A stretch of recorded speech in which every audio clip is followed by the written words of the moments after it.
on. Okay, whale. go ahead.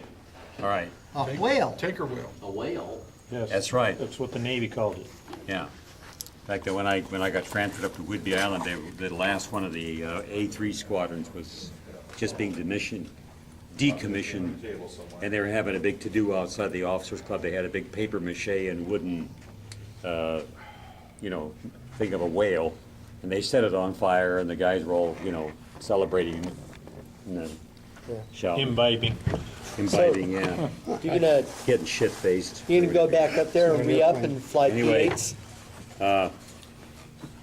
This is a 182nd scale. This has been an A-3B that's been converted to a tanker, which most of them that survived were. They were converted to tankers. Or I don't know too much about the history of the A-3. I know they were used in Vietnam. I don't think they were very successful. Yep. Yeah. Actually, they were. They were as Air Force airplanes, the EB-6060s. Yeah. They were actually, they were pretty Same successful. thing in the Navy as well. Yeah. Electronic And, warfare aircraft. Yep. Anyway, most of them were that survived were converted to tankers, and I've always wanted to do that. And this is an old Revell kit. Yeah, 1969 according to the box. Well, further than that, It probably came out before that. I'll tell you how old this kit is. I built one when I was still in the Air Force in 1958. I remember that. That was the only time I was in the Air Force I lived in a two-man room. The rest of the time I was in these open bay barracks. But anyway, it was a brand new kit out by Revell. So this kit's been around for, 58 years, which is longer than a lot of you guys have been around. And, anyway, Not really. Maybe 2 or 3. Yeah. anyway, I was 2. I was 2. a year old. I was 2. yeah. Anyway, it's kind of a crude kit, and I wanted to make a tanker out of it. And so the two big things I had to do was to change the nose around. All the A3s I ever saw in my Navy life, they were all they all had the beaver tail and the modified, flat nose radar thing with it. And I had never have seen a real A3 with with the machine guns and the radar in the tail. And this is what came off. Yeah. The tail. Anyway, I made all I did with the noses was, file and sand it down and put the flat radar panel on there. That wasn't too bad. And then like a fool, I went and detailed the cockpit, and I kind of screwed it up, and so I just painted it all black so nobody would see it. That's what most of us would do too if we screwed it up. And then I made this out of wood. This is the piece of wood I made it out of, just to show you what I used wood. So I made the beaver tail out of wood, and that was a lot of work, which is my own fault. I made it a lot harder than it really needed to be.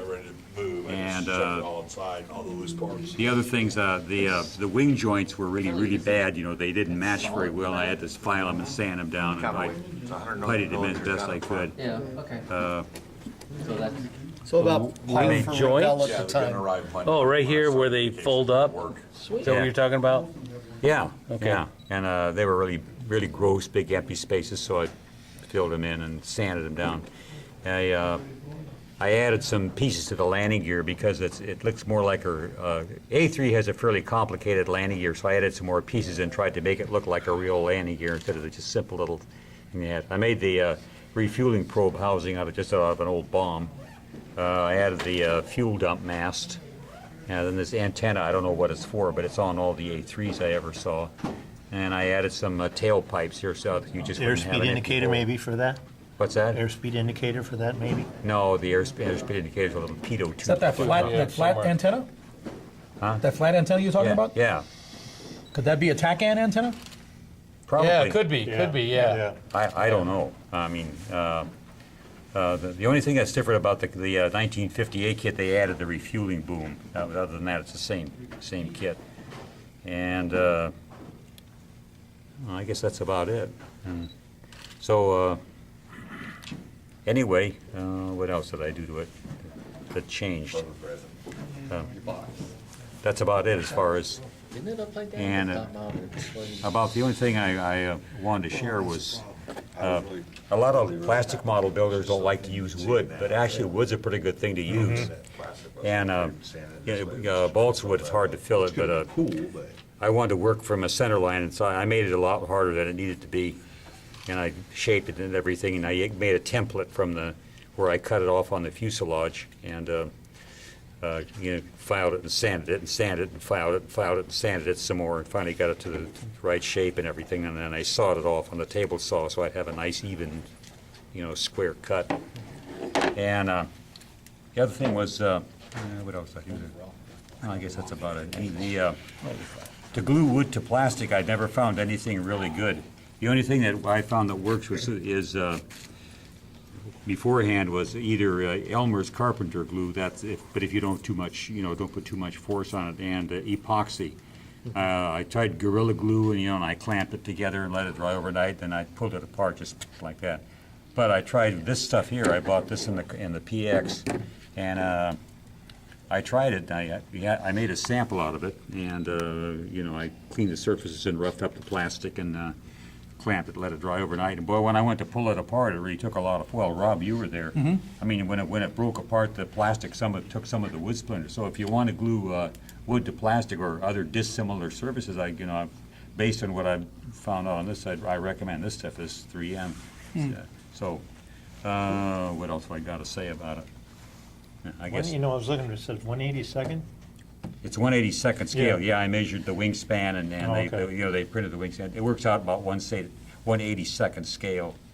It's one of those fit the box. One of those box scales. Yeah, box scale. So, It's the box well. so I, It's got the old number on it, the H series.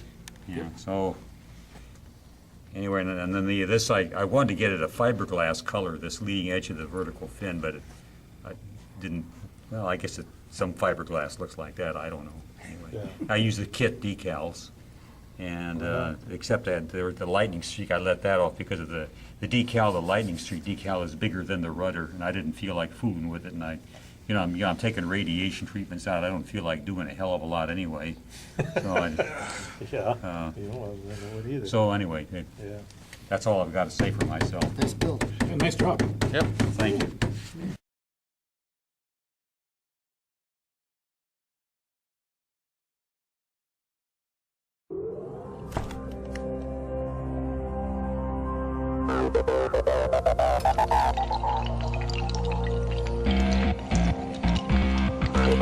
you.